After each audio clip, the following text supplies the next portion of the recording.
My strength as a climber and I guess as a runner as well has always been the ability to manage risk. Hi and welcome to Pattern Outdoors. Today I am sitting with Shane Ohly, who is a climber, runner and the race director at Ourea Events. Shane, welcome to Pattern Outdoors. Hi.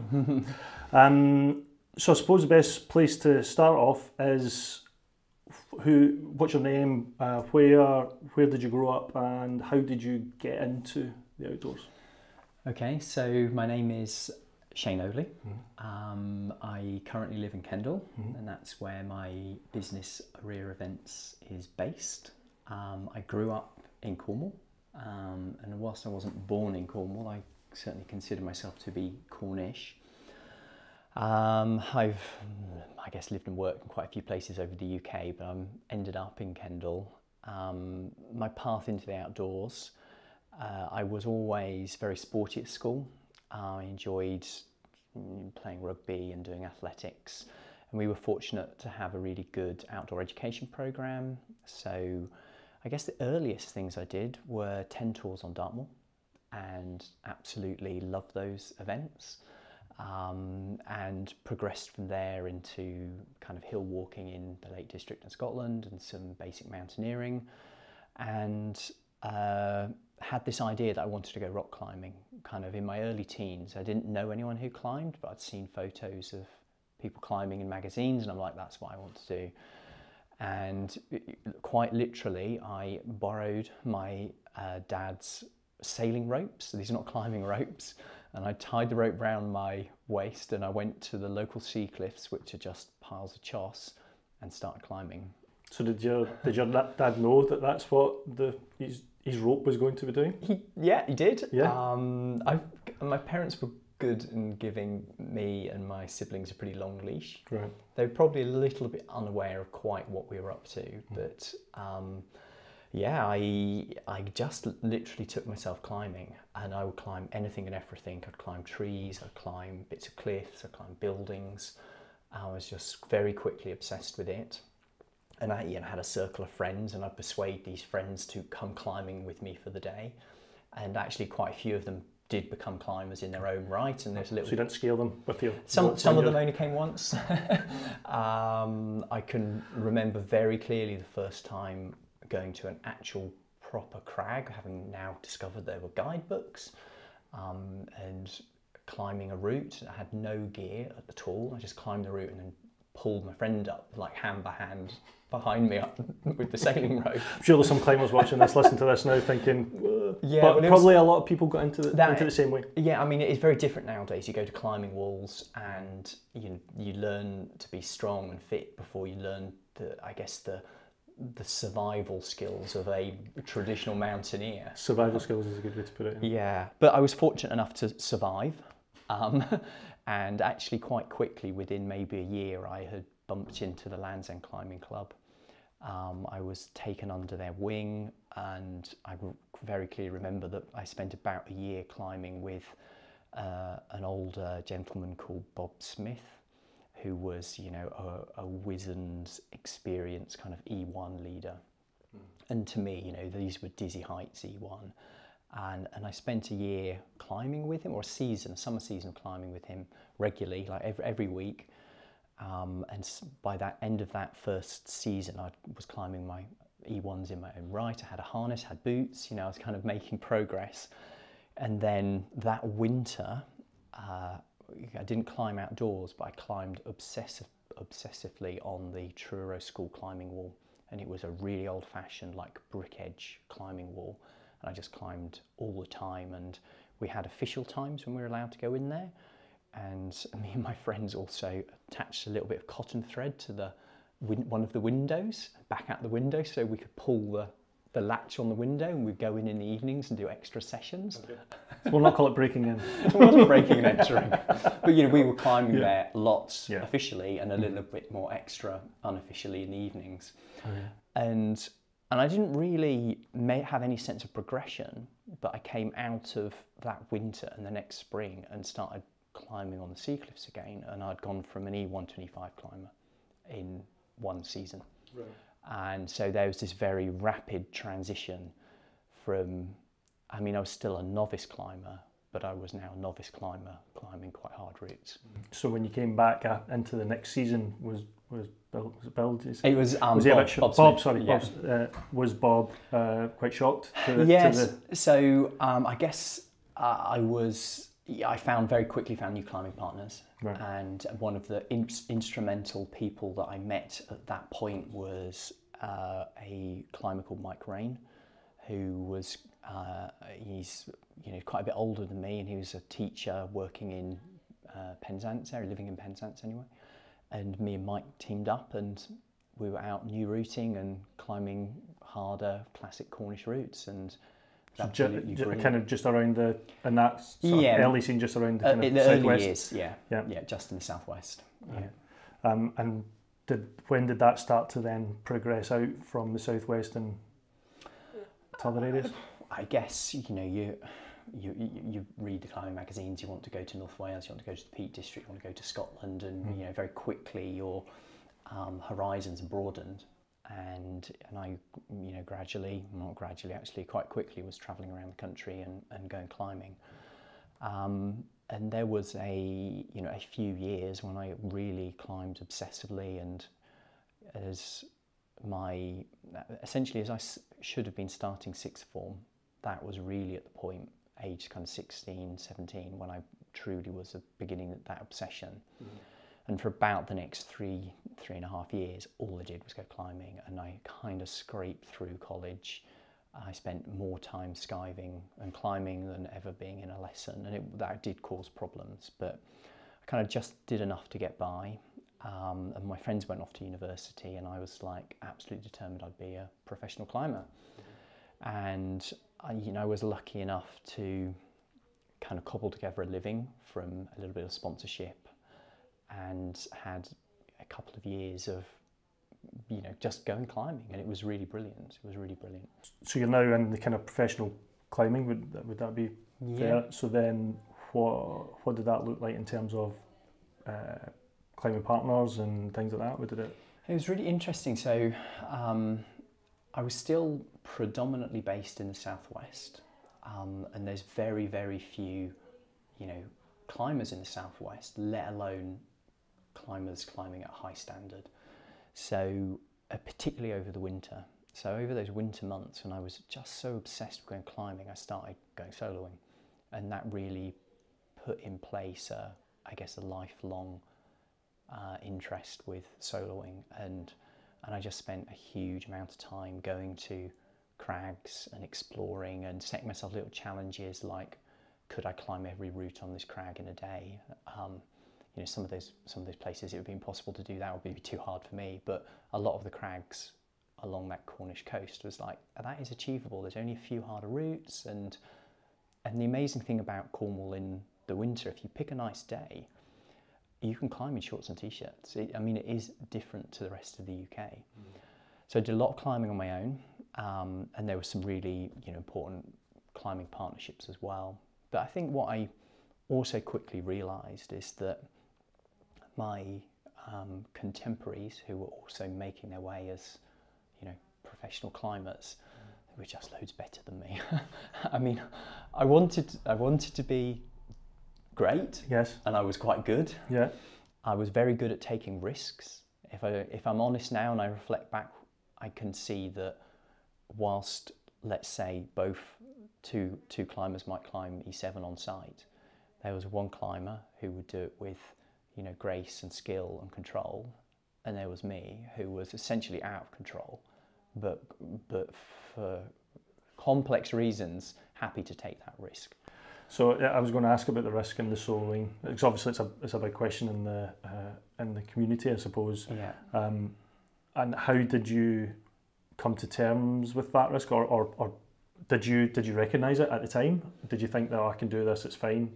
What was your thought process on the soloing? So my thoughts have changed and evolved a lot over time. Yeah. So as a kind of, I think most 17-year-old boys, they just think they're invincible, don't they? And I certainly did. And also you have this feedback of you're going to solo a hard route, you see yourself in a magazine the next month, people tell you you're great, they get all excited about it, so you go and do more, don't you? Yeah, so it's like ego type. It is ego fed, yeah. And I could definitely see, you know, that even at the time I was aware that that kind of cycle was happening. So there was a kind of light bulb moment when I was about 21 when I realised that if I carried on taking the risks I was taking, I was going to have a serious accident or die. It was just obvious to me. And was from the E7 climber you talked about that did it with grace and style, those climbers, did they talk to you about that, or were they flagging this up as a, no, like Shane, I guess some of them might joke about me being a bit flaky sometimes when I was climbing compared to them, but there was never an adult conversation that I might have. Well, I tell it as a good example later on, you know, 10 years later, I'm living in Sheffield in the same house as John and Anne Aaron, both fantastic climbers. And John Aaron and I used to do a lot of soloing together. And we would have more adult conversations about the fact that we might solo at the same grade, but John climbed grades harder than me, but he would only solo, let's say, to within 60% of his maximum capacity, where I was quite happy soloing at 90% of my capacity. And I just felt comfortable with that, which seems absurd to say that now. So we might go out and we would solo on the grit typically, and most of what we did was very easy, but you know, creeping into kind of E3, E4 kind of grades pretty regularly when we were soloing was normal for us. But you know, John's doing that with a big margin for error, whereas I was... Where's that difference? Where's that 30% difference of his 60 and your 90? I think in that particular example, you know, John is just a technically better climber who is fitter and stronger. Right. It's a physical thing. And my strength as a climber, and I guess as a runner as well, has always been the ability to manage risk and, you know, be comfortable with risk. And let's jump forward another 10 years. So about 2 years ago, having spent many years doing no soloing whatsoever, a couple of years ago I decided I just had that itch to go soloing again. Okay. And I decided to go out into the lakes and go soloing, and I'm going to go on a big mountain crag and go solo some routes. Okay. And literally the night before, I felt like so nervous I struggled to sleep, because I understand what going soloing means. You know, I understand the consequences of your actions. Yeah. And yet the moment I stepped onto that rock, I think within 10 seconds, I was back in that kind of flow state of moving on the rock, enjoying the experience, feeling very relaxed, and within weeks I can remember being up on Scarfell, on sighting a relatively easy route like VS or something, but not quite being sure where I was, getting this suspicion that I was off route, but there's no sense of worry within me, and I might be many pitches off the deck and it's steep and it's intimidating. Well, it's not steep, but it's a tall crag. And I just kind of stand on that little ledge, and I'm wearing a running vest, and I kind of fiddle around, pull the guidebook out, start looking at the guidebook and trying to lean out, work out where I am, and I'm like, okay, I'm on the HVS, I've drifted onto another route, and I'm like, that's fine, I'm still got oodles of capacity to sort that one out, and never once did I feel worried or scared about it. And so I guess I'm just good at holding it together in my head. Okay, you touched on flow state there, and I think probably in my experience, flow state, it's climbers that talk about flow state probably the most. Maybe that's just my perception, but how you said you fell into that really easily after a long time not soloing, that years.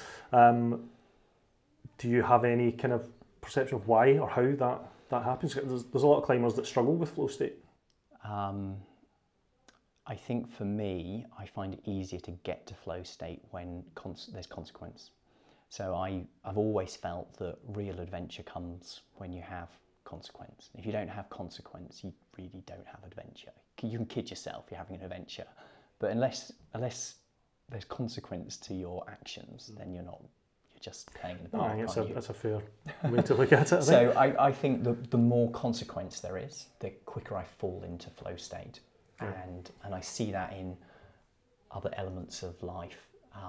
The more consequential it is, the easier I find myself, I guess, working and thinking optimally. I think sort of taking it back to when you were soloing, when in your sort of earlier years, of, let's say, I think the one that stood out was when you weren't actually on a crag. There's maybe more man-made features. Yes. I think the one that stood out was the mirror signal manoeuvre, I think. It was the car park. Yeah. So I guess when I was trying to make my way as a professional climber, what was obvious to me was that it wasn't necessarily the best climber that got the sponsorship. It was the climber that did the communications well, and was working with sponsors and was innovative in how they climb buildings, for example. And I guess even as a slightly precocious 18, 19-year-old, I call it myself, we've all been there. Yeah. It was obvious to me that it was obvious that I was never going to be the best climber, so I needed to be more innovative in terms of creating a career for myself, and I really did want to spend the rest of my life going climbing at that point. So climbing buildings came out of that, and there was, way before that I just climbed buildings because it was fun, but I did that in the earliest days of climbing, and then as I guess I became a better climber and actually more astute about how sponsorship and media worked. It was like, well, I can go climb a building, it looks pretty spectacular, get some pictures in the magazines or newspapers, get yourself on telly, and everyone's happy. There you go. Apart from your parents, maybe? Yeah, apart from my parents. How did that then? How was the soul? They must have been aware of the risk. They were aware, yeah, and I think, to be honest, they chose not to think about it too much, and there was a process of education where I just said, look, you hear nothing, things are fine, and if I phone you up, there's a problem, so just don't worry. And they, to be fair to them, they were really good about it. They didn't ever try to temper my enthusiasm for doing these things. And were any of your siblings were they involved, or did they? No, you were the wild one. No, I'm the only one who has an interest in kind of adventure sport. Okay. So yeah, no. So when did climbing transition to running? Is there a clear defined? There's a clear moment, yes, but again, I'd always ticked over as a runner, done a little bit, and I'd certainly done other sports. So even in my climbing years, I was playing rugby, of all things. I know I don't look like a rugby player, but I absolutely loved it. Yeah. And in fact, when I moved to Sheffield, when I first moved to Sheffield, I hardly climbed at all for about 2 years and just played rugby for about 2 years. I moved to the mecca of climbing. I know, and I did very little climbing. I did eventually go back to doing a lot of climbing, and that's when I did actually most of that soloing with John Aaron. Mm-hmm. So I'd always done the running, and when I was most definitely a climber still, a friend of mine had suggested doing a mountain marathon, and I had really little idea of what this involved. And we went and did the D course at the Low Alpine Mountain Marathon, which is the kind of novice course. And we had an absolute ball. We were so incompetent. It was just amazing. I mean, again, I can remember very clearly that weekend, but that idea of, here's this physical challenge to throw yourself at, and there's the mental challenge of navigating and route choice and the interesting kit and getting a lightweight bag and the complexities of your nutrition, and it's just like, wow, this is great. So very quickly, my original climbing friend, Rich, who became my running friend as well, we did these early years mountain marathons together. We were doing mountain marathons, and we would do no running at all and then do a mountain marathon. And as Heather, my wife, will say, I'd come back from the lamb, and I would be broken for weeks because I would have absolutely nailed it. I'd have gone as hard as I could, but I wasn't a runner. And I just suffered so much. Yeah. But gradually, I did more running, and gradually, I'm quite competitive. That sense of competition and wanting to do better at those mountain marathons meant I was doing more running and focusing more on those mountain marathons. Mm-hmm. And fell running then came into that kind of mix, because it's what a great way to prepare for doing these mountain marathons. And kind of I made progress, but then it became obvious that actually navigation was the key thing to all of this.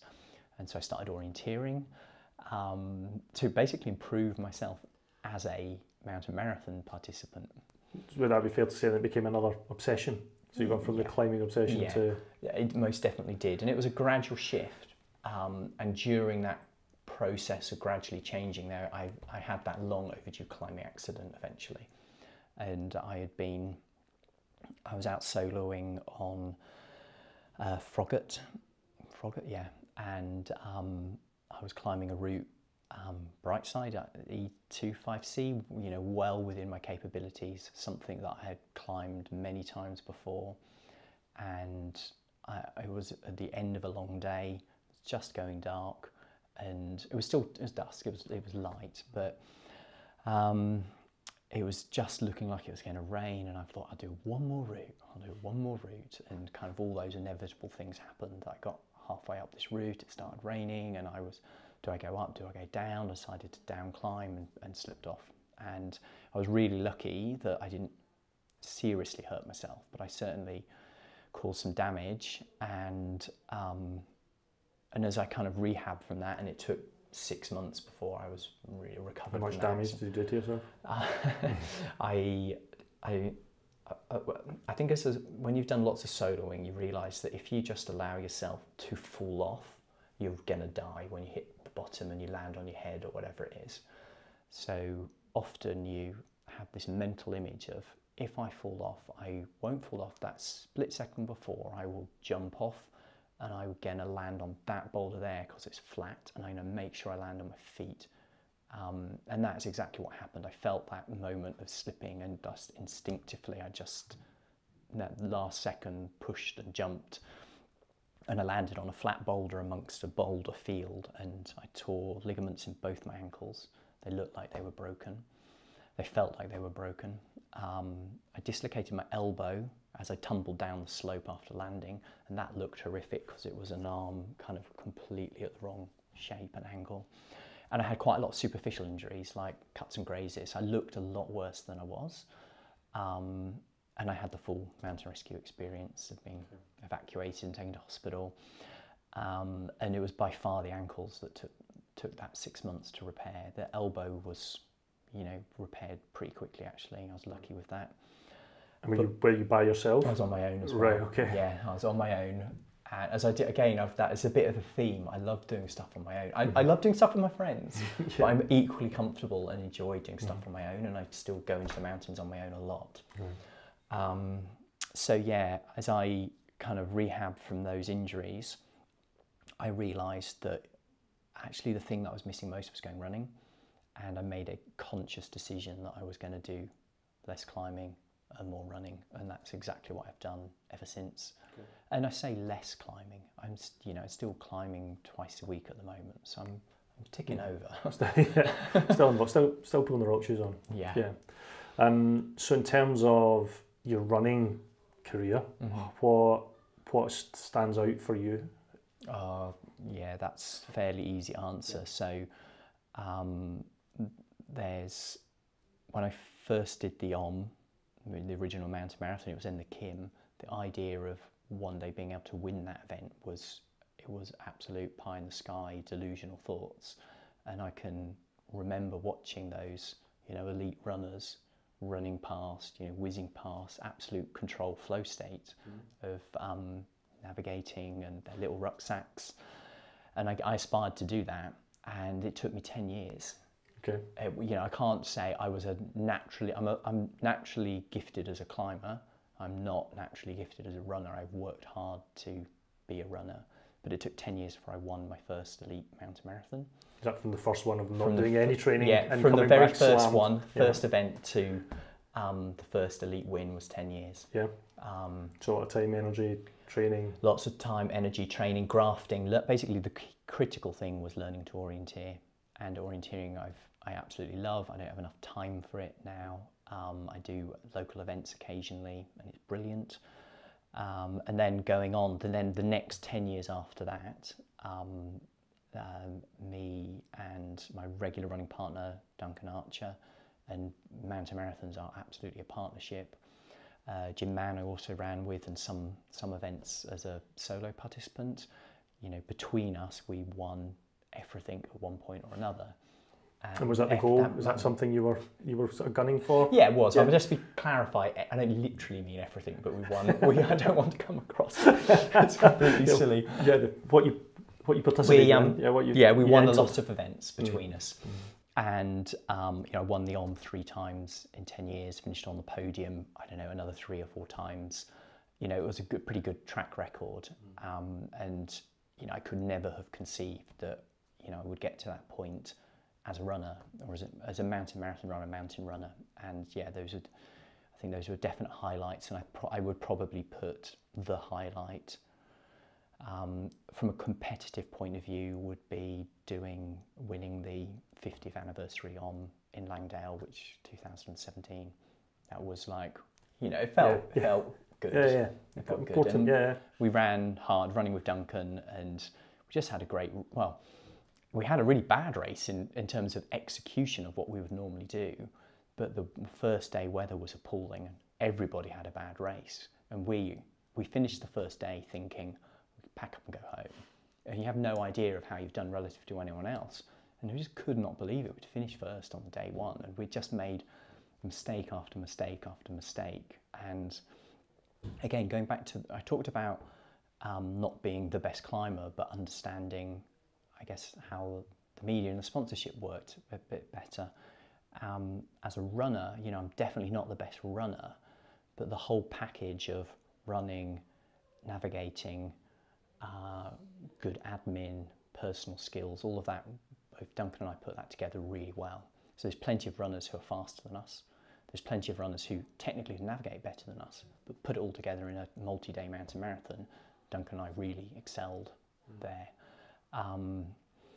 So yeah, we finished the first day, and ordinarily we would, sorry, I had to go back in time a little bit. I remember listening to orienteers and mountain marathon runners, elite level participants, talking about, oh, I ran along this contour line, but I was actually on that contour line, and it cost me maybe 10 seconds going to this control, and I probably lost, you know, 10 seconds here. And I actually stopped to look at a map once. I actually had to stop.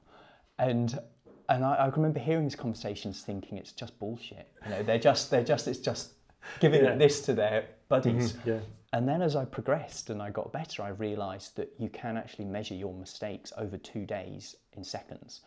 And you're so tuned into the map and the navigation that you do know which contour line you're running on, and you do know when you have to stop and look at a map, because that's so against the flow state that you're in when you're just running and reading the map. And so yeah, it can be done, and it's an amazing experience when you get into that. Yeah, so it's not actually bullshit. No, it's not. It's not. And when you realised that, was it like, I was judgmental or anything like it? Not judgmental, that's not what I mean, but it's like, well, when you don't know what you don't know, and when I guess when you listen to somebody who is elite talking about something and you don't understand that level of skill and competency, and it kind of just seems improbable.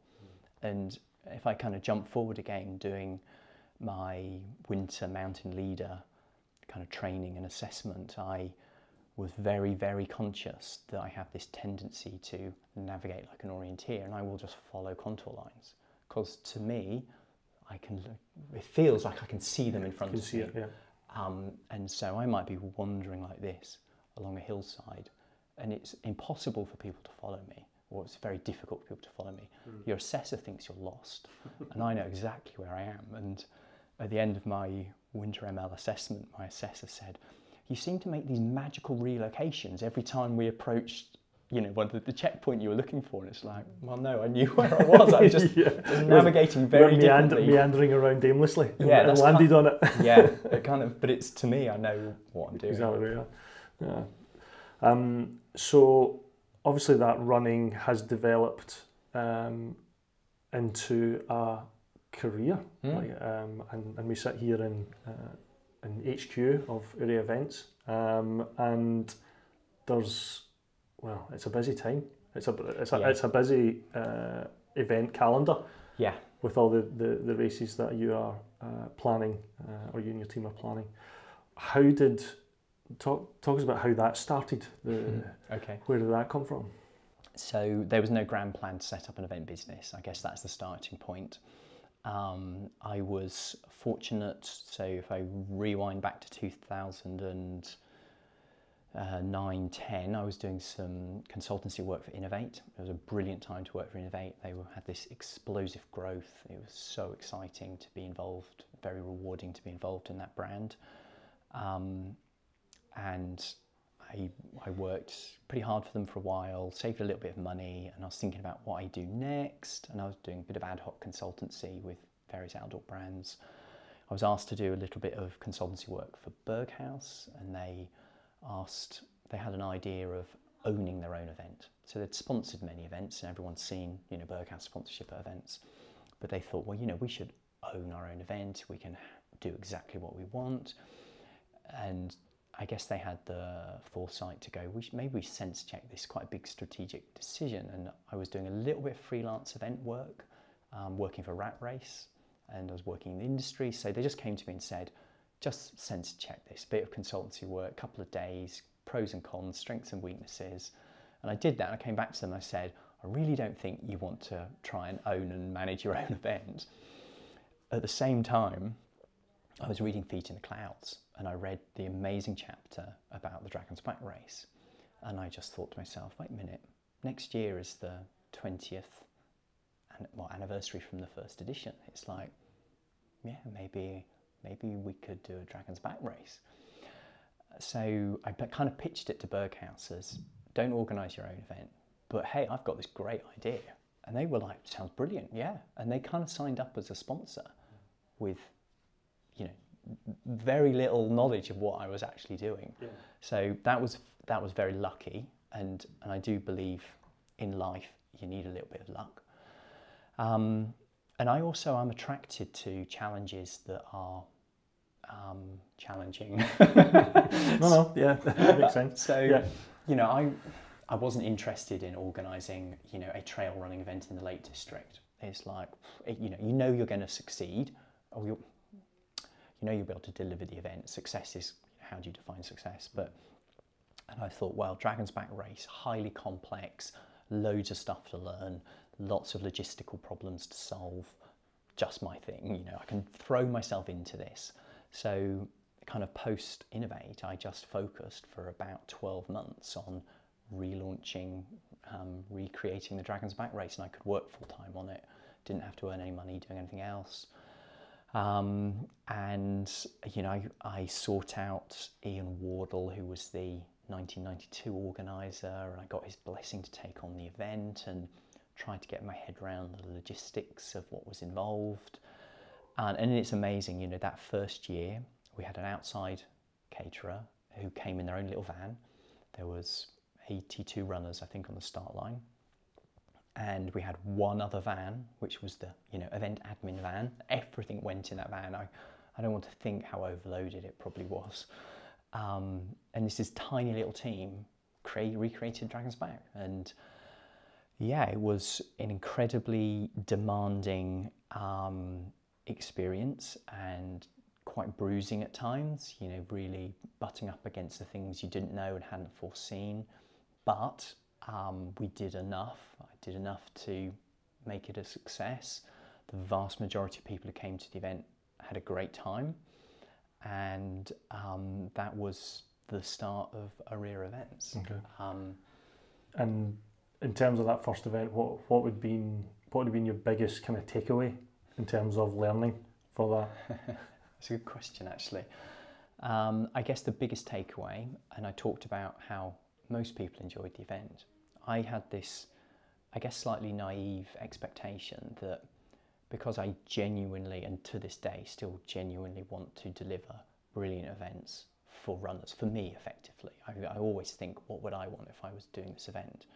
I just assumed that if I took that passion to an event and I'm effectively organising an event for, you know, like-minded people, that they would all love it.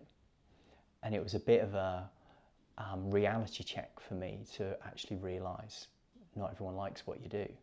And it doesn't matter whether you're actually right or wrong. If you organise something for 100 people, or 200 people, or 2,000 people, there's always going to be a certain number of people who don't like what you've done and just don't like you either.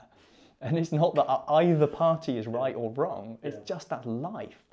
And that's been pretty consistent. You know, every event we do, there'll always be this tiny minority, and it's often just one or two runners who absolutely like think it's the worst thing ever and you're the worst organiser ever, and they can be pretty vocal in telling you that. And it's like, whoa, I didn't see that coming. So is that an acceptance now thing? You kind of have to... It sounds a bit like social media, doesn't it? It's like that, you get the keyboard warrior, but I suppose it's a more physical thing. If it's an actual participant, that must be... I can understand why that could be quite a hard thing to hear, but... Yeah, I mean, the worst thing is, often the people who are most unhappy don't say anything at the event. They just keep quiet, and it's afterwards they come to you, well, this was wrong and that was wrong, and you ruined this because of that, and it's like, oh, if only you'd said something at the event, you know, at least, you know, we could have, if we were at fault, we could have tried to fix it. Often we're not, it's not that we're at fault, they just don't like what we're doing, or something has happened that they don't like. And, you know, with my kind of philosophy of those tough events, and I said earlier about, you know, real adventure is when there's consequence, and I feel for something like, you know, Dragon's Back and Cape Wrath, you know, these are really challenging events, and nobody starts those events knowing they can finish. The cut-offs are hard, they are running events, you know, you can't come to them and walk, and so many ultra running events, you can actually walk and complete the courses. And when you come to a race that is a running race that's on big mountains with lots of ascent and descent and rough ground, it's a pretty harsh reality check for some people. And when we see people who don't succeed at these events, they pretty easily fall into two categories. There's the category that will say, I didn't succeed because the organiser got something wrong, the cut-offs were unfair, you know, the weather wasn't right, and the list will go on and on and on. And they'll blame everybody but themselves. And then there'll be the other group of people who will go, cut-offs are really hard, but I just wasn't moving quick enough. Or the weather was really poor, but I didn't think to put sun hat on or sun cream. And it's that group that often come back and are successful the second or even third time. But it's much harder for someone to go, I didn't succeed because I didn't measure up to the challenge. It's a lot easier to say, I didn't succeed because the organiser's a dick. And I think actually, I think interestingly, social media has legitimised failure. And what often everyone sees people talking on social media about their successes. Yeah, I did this, I did that. But actually, I think if you, and I look at race reports, I guess, of participants, and I think, I mean, I have no evidence to back this up, no data, but my sense is that a runner who is struggling and finding it hard finds it psychologically easier to say, I'm going to give up, because actually when I post on social media about why I failed, I can justify it. I can say the weather was poor, the organiser's a dick, etc., etc.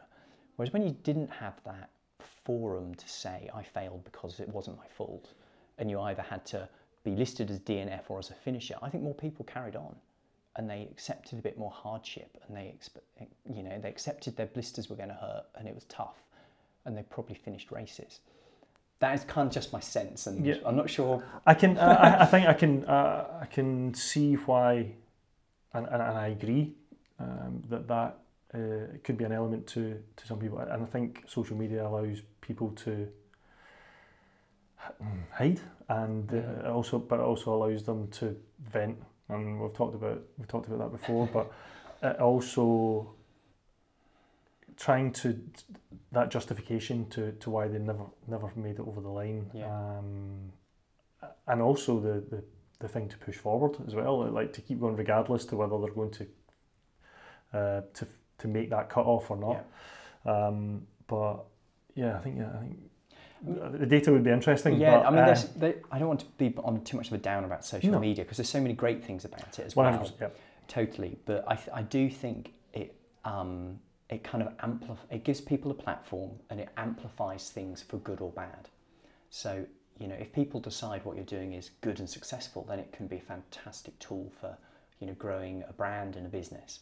And then when people don't like what you're doing, it's can be quite a thorn in the side as well, for sure. Yeah, definitely. Let's steer away from social Yes. media, because it's just got landmines all over it. So in amongst that, and I meant to sort of bring it up before we moved on to the events. You did probably more recently. You did an unsupported Bob Graham. Yeah, Winter Bob Graham. Winter Bob Graham. Yeah. What made you do that? Was that what brought you to that? So I've always liked running in the mountains. I like solo adventures, and I really like winter. So put them all together, it's like winter running I do like. And over many years, as kind of, I guess, conditions allow and, you know, life allows, I have spent quite a lot of time in Scotland, you know, running in the mountains in winter. And that really is kind of niche activity. And I had always had my eye on a Winter Bob Graham. And again, it's back to that, where do you see the challenge? And it's like, whilst I have not done a summer supported Bob Graham, I have supported many, many of them. And I am absolutely confident that should I choose to do one, I would complete it. I think the question really for me is how fast I would go. So I didn't want to do something where there was certainty of completion. It's like completely pointless, I think. And you know, a Winter Bob Graham has lots of uncertainties, even if you're supported. And then to go solo and unsupported, you know, puts absolutely everything on your head to deal with and manage. So I was attracted to it for sure, and it had been in the back of my mind ever since I lived in the lakes. And any time there'd been any wintry conditions prior to that, I was either injured or I was away working. It was just wouldn't fit together. And then, you know, we saw this. So when was this? Would have been December 2019. Yes, just before Concept of time is a bit. Yeah. I'm just trying to think. No, it was 20. Of course, it was 20, because we went back into lockdown. Yeah, that's right. So anyhow, Heather and I were kind of, the winter had come to the lakes, and I was thinking, oh, you know, Winter Bob Graham, maybe. One of the other things that's key for me, and this is completely personal, I think that if you want to complete a winter round, you need to be in winter conditions. And for sure, there is huge kudos for the runner who has the winter record, and it's done in the months of winter, but they're essentially doing it in summer conditions. It might be more darkness, but it will be relatively warm, and there won't be snow on the ground. And for sure, if you want the fastest time, that's when you do it. A bit like in summer, you choose the best conditions. So in winter, you choose the best conditions, which is summer. For me, I wanted to have a winter experience. So I would define that as the mountains must look snowy. So they need to be white. And I think the other critical element is that winter mountaineering skills or equipment are essential. Not like I'm going to kind of run around with some, you know, running spikes if I need them. It's like you absolutely have to have them to complete the round. And if that's not a criteria, then it's not really in winter condition. And there we were, those conditions were coming good in the lakes. And I can remember I was thinking, oh, you know, whatever it was, Thursday night looked good. And this was like Tuesday evening. And I was sat drinking, it was between Christmas and New Year, drinking a glass of wine with Heather, and we looked at the weather forecast again, and it always, you know, it's always shifting. We're like, you know what, tomorrow looks like the best day. And I'm like looking at this second big glass of red wine, and I'm just like, okay. And that really, that next morning I packed bags, got the bus to Keswick, and started at midnight, wherever it was the next day. So there really was no dedicated preparation. I think there were 6 other people who started in that same kind of 12-hour window. It was obviously, the conditions were great. I had no knowledge of that when I started, and I set off, and I had it in my mind that 20 hours was kind of pretty achievable, and I kind of thought about the splits, and I knew from running it in summer and supporting many of the Bob Graham record attempts and actual records, I kind of had a good sense of how quickly I would move, and you dial it back a bit and you think I'm carrying my own stuff. But very quickly I was kind of falling behind schedule, and really from the summit of Skiddaw onwards I was into really thick kind of pea soup clag, and I could navigate, I'm not worried about finding the hilltops, but it just slows you down, and I was going a lot slower than I expected, and by the time I came to the end of the Dodds Ridge to go across Dunmail, dropping down to Dunmail, it was about 8 o'clock in the morning, and I'm like, I am like hours behind my schedule now, and I was just thinking I may as well give up. I'm kind of not here just to walk around and try and get in under 24 hours. That's not really my scene. But you could tell, even as daylight was kind of coming and arriving, it was just going to be a stellar day, and all the clag had gone. There's a few stars out. The sky was clearly going to be blue. The sun was out, and I'm just like, I just need to enjoy this day. I'm here. I've done leg 1. I've done leg 2. Just carry on. And it did take me quite hours really to reset my mindset to I'm going to carry on regardless. And I also knew I had packed for 20 hours of food, and I knew I was going to go way slower than that. So I knew I was going to run out of food, and I started to ration what I was carrying. But I made the decision I wanted to carry on. And then kind of climb up to Steel Fell, Sergeant Mann, and at Sergeant Mann I met a guy who then told me that John Kelly was chasing me down. And John Kelly's a brilliant runner, and it really shattered that personal experience that I had anticipated I was going to have in the hills.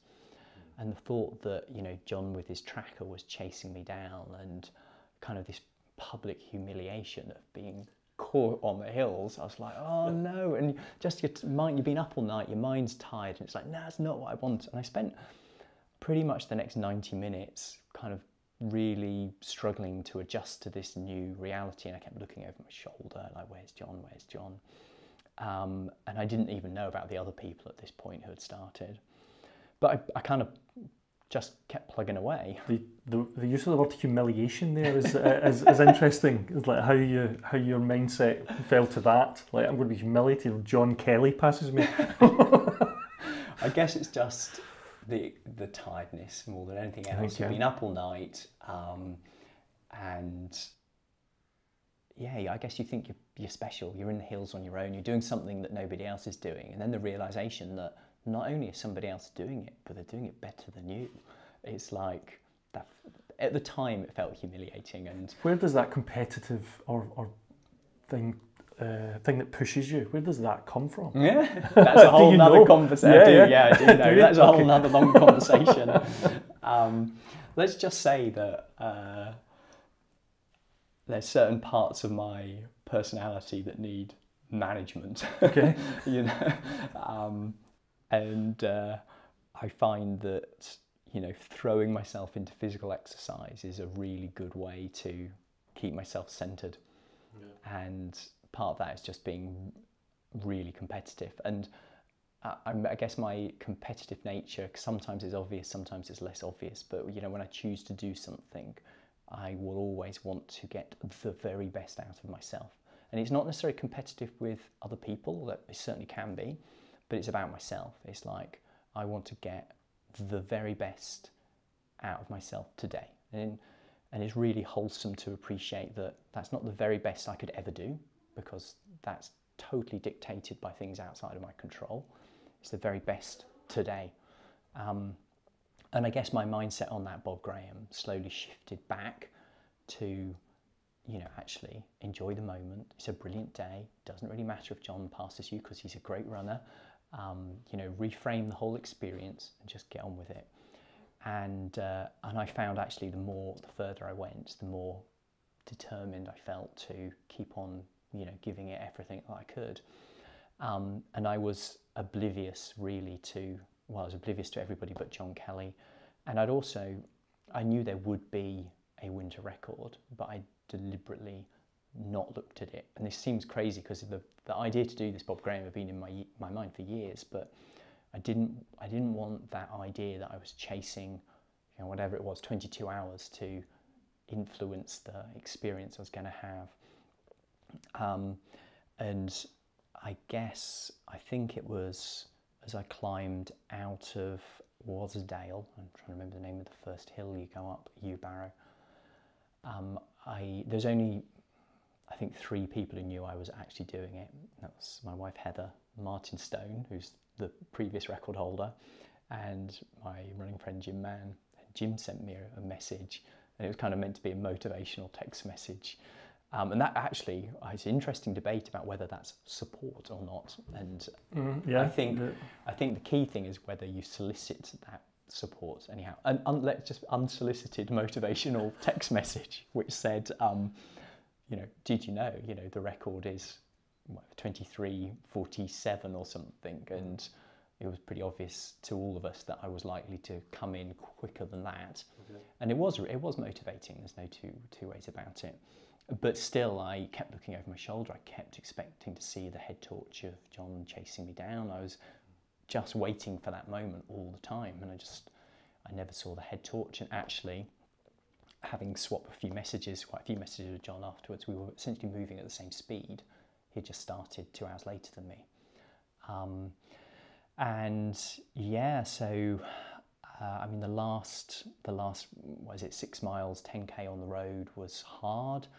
I hadn't eaten enough. I'd run out of food, I think, at Honister, and I was really tired at that point. I was starting to hallucinate, and I quite like the kind of exhaustion, hyperglycemic hallucinations that runners get because, you know, it's so, you know, how the brain works is fascinating, but you have these hallucinations, and at the same time they're absolutely real, but you also know they're a hallucination.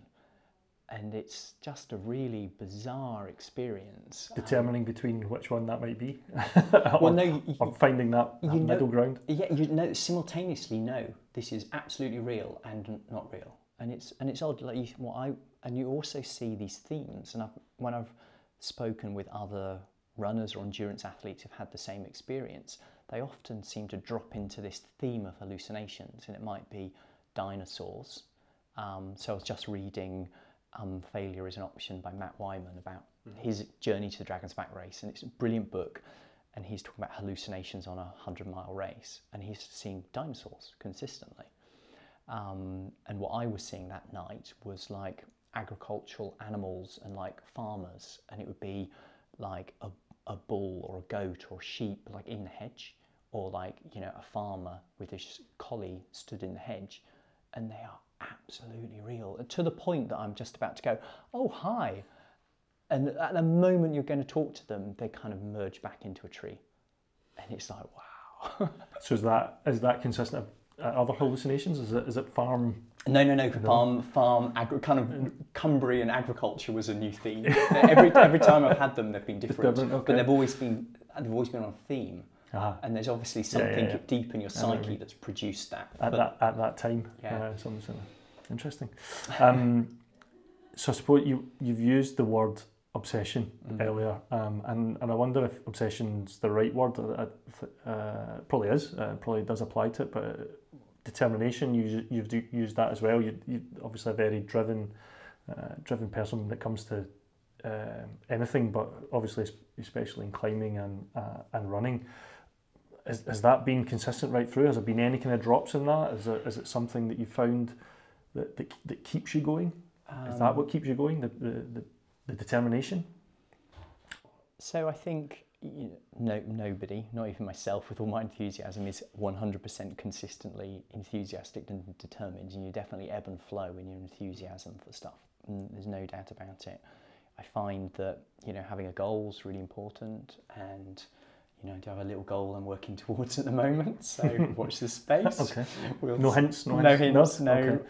Don't want to put pressure on myself. Yes, fair enough. But I've always got something I'm thinking about and working towards, and generally I will be pretty focused and determined in most things that I'm doing in life, and I just want to do things well, and I, the person I ask most of is me, for sure. And you have somebody to bounce those things off now? Is it long-suffering wife Heather? That's what I thought. Yeah. So I do tend to think aloud. So like at work here, so we've got this brilliant team at Ourea Events, and what I've learnt particularly in the last 18 months as the team's expanded, I actually need to be really careful what I say, because I will think aloud that maybe we could do this, or have we thought about that, or it'd be nice to do this, and before I know it, it's happening, and I'm like, don't think we budgeted for that, did we? But they're like, well, you suggested it, Shane. I'm like, yeah, okay, I did. That's the joy of having a great team to work with who just make stuff happen. How do the faces go sometimes when those ideas come out? Is it like, oh, here he goes again? Or is it... Yeah, for sure. For sure. And I do tell, we have a very collaborative and flat structure here. And I like the idea. Well, you arrived when we were having a kind of production meeting for the Northern Traverse, and we all sit around a table. Everyone has kind of an equal say in how we manage and deliver and operate the events. And okay, for sure, if we need to make a decision, that sometimes falls to me to make. But we have a really collaborative, team-based approach to delivering and creating our events, and I think that is one of the strengths. You're insane if you think you have all the answers to every question, so use the team, the hive mind. Yeah, exactly. And those events obviously have developed, and you mentioned the Cape Wrath Trail and obviously Dragon's Back, and the new event this year, which is the one you just mentioned, Silver Northern Traverse. Yes. Yeah. So how is that progressed? How's that developed? Like where have these events? Obviously, Dragon's Back was first. Yeah. So Dragon's Back was first. Actually, at the same time as I resurrected the Dragon's Back, I also resurrected the Great Lakeland 3-Day. So that event had been organised for a decade prior by Joe Faulkner, absolute legend of kind of ultra running and endurance sport. And Joe had run it for 10 years, kind of reached a natural end for him as an organiser, and I'd said to him, Joe, would you mind if I took on this event? And he said, yeah, it's all yours. Since then the GL3D has evolved and it's grown. It's a totally different event to what it was, but it has grown enormously as well. And we see the GL3D, until this year with the Northern Traverse as a new race, the GL3D always used to be the first event of the year, bit of a dry run for us, bit of a practice. But this year we've sold out. We have 1,100 runners taking part. It's quite a big event in its own right now. Before that, in the year, in the beginning of April, we've got the Silver Northern Traverse and Lakes Traverse. So the Northern Traverse is based on Wainwright's coast-to-coast route. It's a fantastic, logical 300-kilometre coast-to-coast route from St Bees on the west coast to Robin Hood's Bay on the east coast. And then the Lakes Traverse is the first 100k, so through the Lake District, same start but finishing at Shap, and there's about 450 runners taking part in those two events. So that would be quite exciting to get that off the ground. And then there is the Cape Wrath Ultra, and so the GL3D, somebody else's idea that I resurrected. The Northern Traverse is somebody else's idea that they, again, kind of run out of steam with, and we've taken on that event. Cape Wrath Ultra is entirely my idea, and that, I guess, coming out of the Dragon's Back race, I was really keen to develop another expedition race, and I did enjoy. I'd enjoyed doing Dragons Back enough. I mean, it was really hard as an organiser, and there was 3 years between 2012, my first edition, 2015, my second edition, and there was 3 years because I was like, whoa, I can't comprehend doing this again. So the Cape Wrath Ultra was kind of born out of that Dragons Back experience. And then Skyline Scotland again, that was kind of my event, born out of racing in Europe, going to these big European mountain races and thinking it'd be great to create something like this in the UK, because as I said earlier when we were chatting before the interview, there's some absolutely brilliant, fell races and orienteering events, and they are great, but they don't have that sense of occasion that these big European races have, and I wanted to create something like that in the UK. As you mentioned earlier, we talked before recording, and we talked about that sense of event, sense of everybody being involved in, I suppose, community and just watching spectators. I've never been to an event like that in Europe, but you see it on the YouTube, social media, whatever, and it is a massive sense of occasion, even for the it's probably especially for the spectators, and that is something that I've been to Kinloch even for the Skyline, and it certainly was something that exists, that you could feel the buzz. It's in Kinloch even, for anybody who doesn't know, it's quite a small town in Glencoe, and it's not even a town, it's a village, isn't it? I've overstated it, but a small village in Glencoe, and it encompasses it. It's a big event there, and there's lots of events that come off that. But I guess in Europe there's much more of a tradition of races starting in a village town centre, and going up into the mountains, coming back into the town village centre to finish, and the community are often involved in that. Many of these are community owned races, and invariably the bigger events are supported by the tourist office. And that's just how the sport has developed in Europe. In the UK, we have this tradition of fell races and trail running, fell races primarily, and often the races start in a random field, and that's part of the geography of the UK as well. And let's be honest, as a spectator, there's not that much to watch if you're going to a fell race. And I guess in Europe, there's so many of these races are served by, mountain trails that you can drive up, or cable cars. It's just so much more accessible to go out on the course and experience that. Whereas, you want to go and spectate on the Glencoe Skyline, you kind of need to be a mountaineer to walk up there, Yeah. Or just catch them on the road. Or catch them on the road. For 2 minutes as they disappear off into another hill. And so what, again, talked earlier, what is the next stage in creating that and for your events? Can you see any change in the events you have now, or do you have any ideas of new events that you can create that same kind of theme? So that's a very interesting question. So I think there's no shortage of ideas for events, and I think people look at Ourea Events and they make the assumption that everything we do has been successful, but actually we have closed and got rid of more events than have been successful, like a lot more. And we've had far more failures than successes, but we've not been afraid to try things. Does it work? You run it for a couple of years, and if it doesn't, you move on. So it's quite hard to create a successful live event. I think particularly the trail running world is changing very quickly, and there's a number of factors in that. First of all, there is exponential growth in terms of participation, and I think it's really hard for people to understand what exponential growth is, but the current predictions on participation show that in 5 years' time, the current number of we have trail runners globally would have doubled, and exponential growth means that half of all of those trail runners in 5 years' time will have only been trail running 1 year. The market is growing very, very quickly at the moment.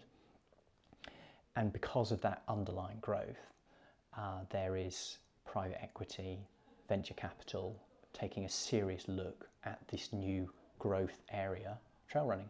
And we've seen that with Ironman buying UTMB, other brands, Spartan creating their trail running world championships, Salomon with the Golden Trails World Series. There is a bit of a fight going on at the moment to dominate in this market, and that market is going to change. And I do have some thoughts on where we'll be in 5 years, but I'm pretty confident it's going to look quite a lot different to where we are now. And I guess I don't see that changing those grassroots community events, your kind of local fell race and trail run. It's not club races, it's not going to change that. But I think the market for these kind of nationally recognised running weekends and events like Skyline Scotland, Salomon Skyline Scotland, that market's going to change. And there'll be some good things about that, and there'll be probably some less positive things about that. I suppose from even just my awareness of it, the commerciality of these of trail running, because it is growing. I was just thinking, as you were talking there, I was thinking, I wonder if we'll have a Drive to Survive equivalent on Netflix for trail running, for all these like type of teams and sponsors and everything else goes on. Because it's kind of, when you look at Killian and all the other kind of elite trail runners, there is a bit of a kind of buzz at that level in terms of how this is all developing. I mean, it is developing really rapidly, and I think we will only see more money coming into the sport over the next 5 to 10 years. And I guess it's up to the sport, the wider community, to kind of do their best to shepherd that, and also to really safeguard the kind of values. And actually, I know sometimes commercial events kind of get a bad press compared to your grassroots organisers and participants.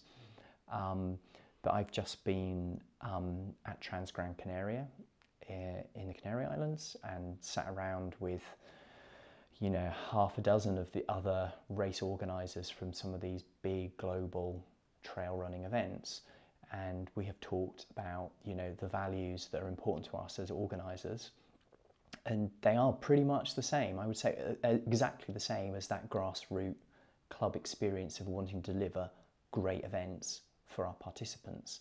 And I guess the key difference is that as professionals, we account for our time when we organise stuff, and we're all used to, well, we talked about this earlier, you pay for a plumber or you pay for a car mechanic, and you don't think about the £40 an hour charge that you get.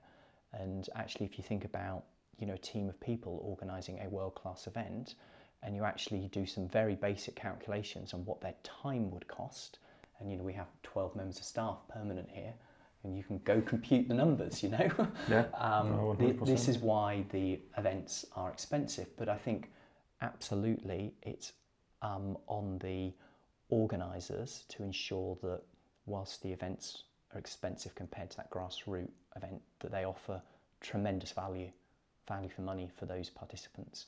And that value comes from that big event experience, from the TV screens, from the branding and the crowds, and lining up on the start line with Killian, if that's who happens to be at your race. There's stuff like that you can experience at some of these international races that you're just not going to get at your local fell race. And it doesn't mean the fell race is worse, they're just different, but they can work together hand in hand. There doesn't need to be conflict. Another thing we talked about, we keep referring to stuff we talked about before this, safety. Yes. And do you think there's there's obviously a cost to that, having professional mountain guides on top of a Munro in Scotland costs money, because they are professionals, that's what they do for their job. It's not something you could use a volunteer for, or it wouldn't be safe, I would imagine, to use a volunteer for, so that incurs cost. So I guess I could describe myself as a health and safety professional at one level. I'm professionally qualified, I've been trained, I think about health and safety in events, I look at good practice internationally.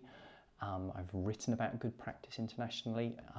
In fact, I wrote the Purple Guide, which is the Purple Guide chapter about adventure sport activities, which is, you know, the kind of benchmark for health and safety standards in the UK. So, you know, this is something I think about a lot. And unfortunately, there is no kind of distinction in law if you are a volunteer or a professional. If something goes wrong at your event, if you are the organiser or if you are found to be responsible, you will suffer the full force of the law. And I think the volunteer events, by a lot of goodwill, will get away with things that's just totally unacceptable when you have a professional structure. So it doesn't matter if it's you know, temporary demountable structures, you know, there is law around that. It doesn't matter if it's your electrical fittings, you know, there's plenty of law about that. It doesn't matter if you've got, you know, a medical team, you know, there's lots of standards that you have to meet to provide those services. And you see a, you know, volunteer-led event and they just don't do these things. And that's kind of because it's a volunteer event. But if something goes wrong and somebody is minded to sue you, you're not in a good place at all. And, you know, we have invested a lot of time and energy into getting those systems and processes and people right. And there's always stuff to learn. You know, we're always learning, but there is a cost to that as well. But that's what you should expect. When I was talking about the difference between those grassroots events and your professional events, you should expect that. And, you know, Skyline Scotland's a great example. So we had last year's event, we had nearly 200 staff, and they were roughly split kind of 50% professional staff, about 50% volunteers. And of those professional staff, the vast majority of our remote checkpoints, Munro summits and path junctions, are manned by local mountain leaders, climbing instructors. We have a safety team of local guides and climbing and mountaineering instructors. You know, that all costs money. And what we also do, which I believe is unique to Ourea Events, is we have our own, essentially, a professional mountain rescue team that works on our events. We call them a response team because I wouldn't want to take away from what mountain rescue do. And I'm a mountain rescue volunteer, and I understand how important that name is for mountain rescue. We have a response team, so in our response team we only recruit experienced current mountain rescue team members, and we cherry pick from across the UK people who can work on our events, and our team shadows our runners through the courses with a remit to well, either prevent the local team being called out because an accident or incident is sufficiently low grade that we can deal with it in-house, or to provide a gold standard initial response to a more serious accident. And the reality is our response team, because they are there, they're ready, they are instantly deployable, you know, they more often, almost always, will be on scene before the regular emergency services for more significant incidents. And it works, and it's a really responsible thing to do. And not many, I think some events have safety teams, but when you actually look at the competency of the team, it's questionable what their competency is. Whereas our team, we know that should they interact with a helicopter, they're all kind of mountain rescue team members who are trained to be there and do that. And that is exactly what they have done on times. And we have worked with local mountain rescue teams instead of local mountain rescue teams. And in fact, our reputation for doing that and doing it to such a high standard in some areas now where we're delivering events, the local police, if we have an incident, when an incident occurs, the participant, we would hope, call us first, and they're well briefed. They might press an SOS button or phone our race control number, and we ask them to do that because we have a response team who can immediately deploy. Sometimes they just phone 999 and ask for help. But we're actually now getting to the point where that call goes to the emergency service and they just bounce it back to our response team. So it never even goes to the local mountain rescue team. Mm-hmm. So there's not many people who are doing that and have got such a professional setup that the local emergency services will bounce calls straight back to you. Like I said, they set the gold standard. And it's gold standard. Yeah. And that must be difficult. And you mentioned Cape Wrath Trail, that Yeah. like the logistics and the isolation on some of those, or well, pretty much all of the Cape Wrath Trail. Yeah. How do you get your head around that? We've had some absolutely epic all-night rescues on Cape Wrath of runners who have become injured or unable to continue. First of all, let's take it back to the essence of the challenge the participants are undertaking. They know it is remote, it is wild. If they have an accident or need to retire at an inconvenient remote place, they're into a world of challenge. And that's what they're signing up for. So they have to accept that. And as an organiser, we have to accept that this isn't like, a run through a trail run in a forest. If an accident occurs on this event, it could be very challenging for us. At that particular event, we go through many different estates' property. I think all but 2 of the estates give us consent to drive 4x4 vehicles down their tracks. We also use ribs because there's locks and the coastline. So our response team in small teams basically leapfrog each other up the course, with one team being positioned as close as possible to the runners as they move through the course. And by and large, when we've had accidents and incidents, we've had a well-positioned local team.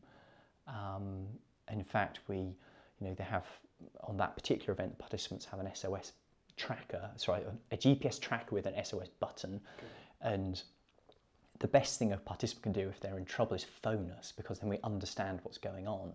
And the most challenging thing to deal with is that SOS button press in a remote area. And it's like, okay, how bad's this? And actually, history shows us that the vast majority of SOS button presses are not serious.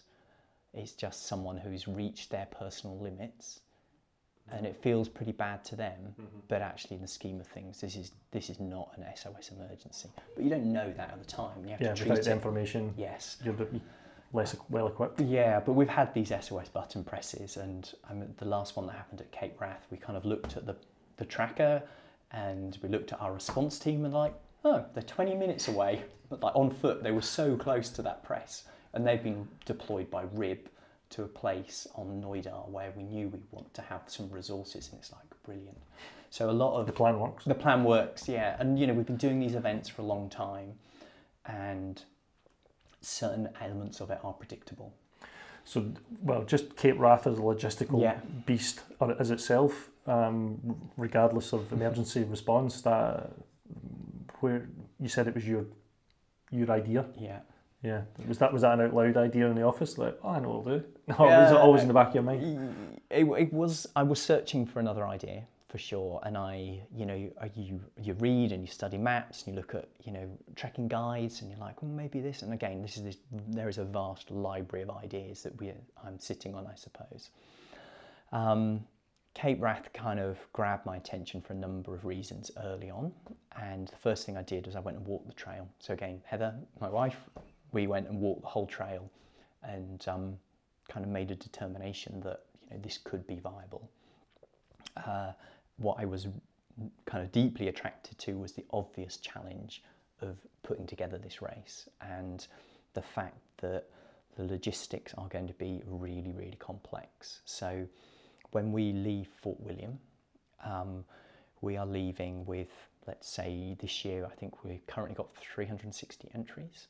So there'll be about 100 staff supporting them. So the best part of 500 people. And we leave Fort William with everything to feed, supply, cover all the medical concerns for 500 people for essentially 9 days. So this is like a significant logistical operation. And we turn up in fields. There is no internet, there's no phone signal, there's no power, there's no water.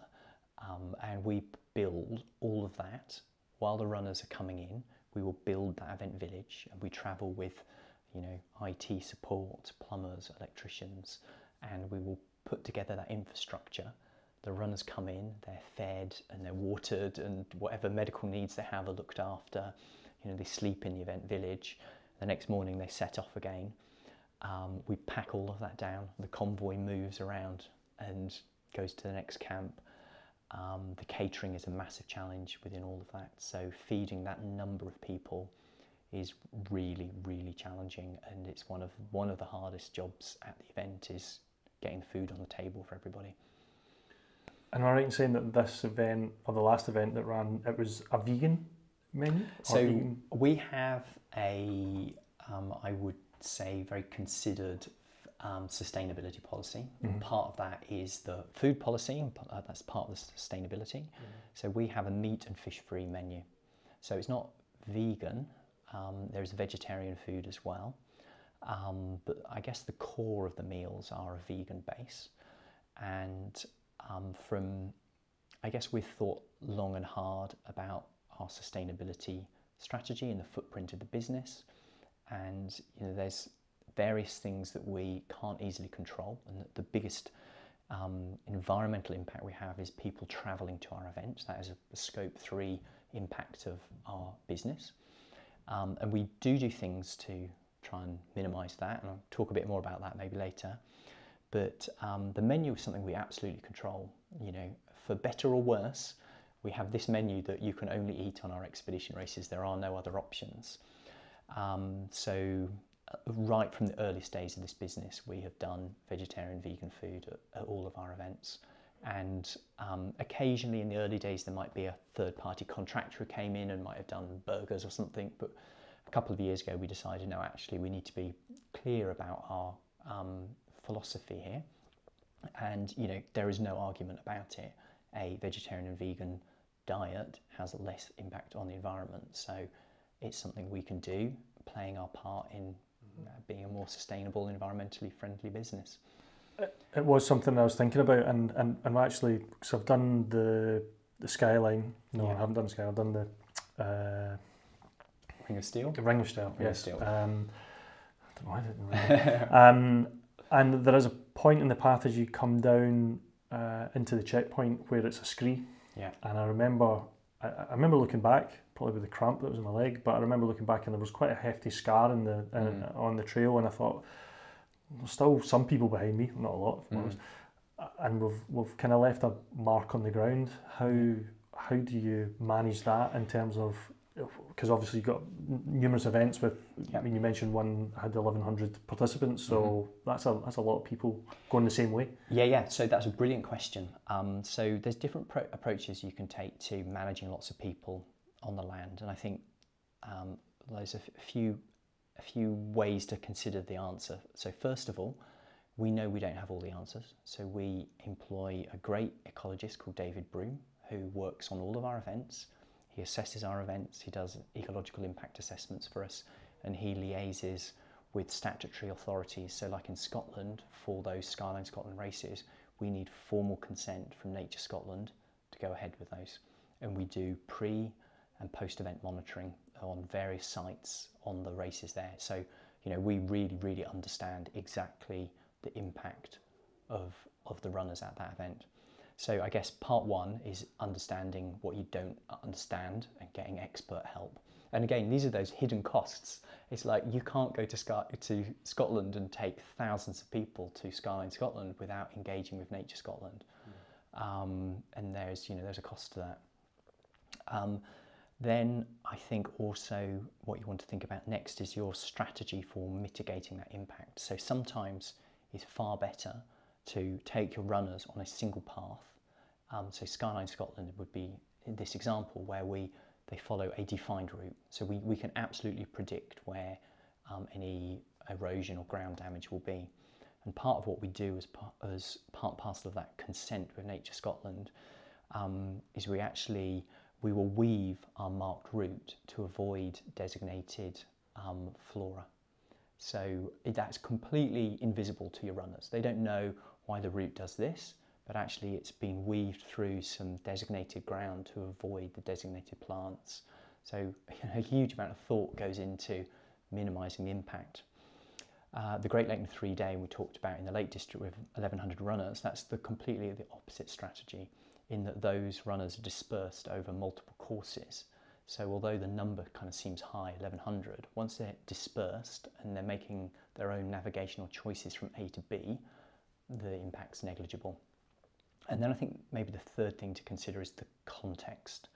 And I think it's really important to remember that, you know, places like Scotland and the Lake District are ecologically devastated places. You know, we are not looking at the natural environment, and you can have a landowner that will bulldoze a hill track, and you're then talking about, you know, a few runners potentially, you know, temporarily enlarging a footpath because they run along it. I mean, there just needs to be a bit of context and perspective. And it's kind of the same Lake District and the impact of sheep on the land. And whatever your view on that is, you can't get away from the fact that these activities, agriculture and industry, have a gigantic impact on the landscape, which far, far exceeds recreational tourism. And I, you know, respect the landowner's wishes, but I do think that often the conservation effort is totally misdirected, and actually the real impact in these areas is not recreation. And what we've done with that pre and post surveying that we've done, we know that we can run, you know, the race route here 1 year, and we know within 6 months any evidence of those runners had gone because we've been and surveyed it, and the next year you just move the race 10 metres to the side. And again, that level of management's invisible to the runners, but this is what a professional events company does, you know. And so where do you see the next level of that, like in terms of conservation for events like yours? Do you have a plan for that? Yeah, we do, and I think it's going to be an increasingly important challenge for us, and particularly as you see this huge growth in outdoor sports, outdoor recreation, you know, there is a limit. And, you know, bodies like the National Trust or the statutory bodies, Nature Scotland we were talking about, you know, they'll have a limit and they'll go, you know what, enough's enough, guys. So that is one of the reasons that we put considerable time and effort into doing things to this gold standard, you know, using an ecologist, pre and post event surveys, you know, ecological risk assessments, because when a time comes when people are restricting access, maybe we will have a decade's worth of experience of doing stuff to gold standard. So yeah, I am, whilst there is not always the requirement when we deliver an event to operate at that standard, we do it by default because we're building this repertoire of experience within the business of being compliant with the nature conservation bodies and understanding how to work with them and mitigate our impacts. Yeah, I think it's obviously the environment is something that's talked about regularly on different forums, and especially within the outdoor industry. So hearing that it probably give a lot of people a bit of peace of mind that all these runners and all these participants are not. There is a thought process. It's not just crack on. Yeah, it's not just crack on. No, yeah. It is considered. Yeah, definitely. Another thing that is obviously talked about in the industry is inclusivity and diversity. Yeah. How does Ourea Events manage that? I think that's a good question. I was asked that I was presenting a Dragon's Back film in Cardiff a couple of weeks ago, and I was really fairly challenged that on our little panel there was a female interviewer, Larry Morgan, and 3 males, you know, first, second place runners, both males, and then myself. And it's like, well, why isn't there a female on this panel? And it was a really fair question, I thought. And we'd actually had invited a female, but they weren't able to come. So that was my initial response. But, you know, I mean, first of all, we are where we are as an entire sport. And the reality is that participation levels from females are lower than males. And I don't think one event or one organisation can change that on their own, and there does need to be, you know, collaborative work to, you know, make your events as accessible and as friendly as possible to all kind of gender and ethnic diversities. And part of that is about role models, and that's something that we've been working with various individuals and organisations, and that might be giving people free entries, kind of promoting their participation in the event. Part of that is like practical considerations, like you might, like the female participants when surveyed often say they would prefer to have separate female portaloos to the male portaloos, because males are messy, I guess. But that's a really simple one to solve as an event organizer. So that's exactly what we do at the expedition races. We put male and female signs on the loos, and there's a whole host of little subtle things you can do to make minorities feel more welcomed and inclusive within your event. And we're doing what we can, I guess, and I don't think there's going to be a magic wand. And I think it's going to take quite a lot of time for kind of momentum to build. I think also that particularly, we specialise in doing hard races. The Great Lakeland 3-day is a bit more inclusive, has a wider kind of male-female balance, a fair male-female balance. But things like, Glencoe Skyline, Dragon's Back race, the females there are a real minority. And I think that's partly about the psyche, and I think a bloke is much more likely to go, I'm going to do the Dragon's Back race, Yeah. I can do that, yeah, and then get spanked on day one and retire.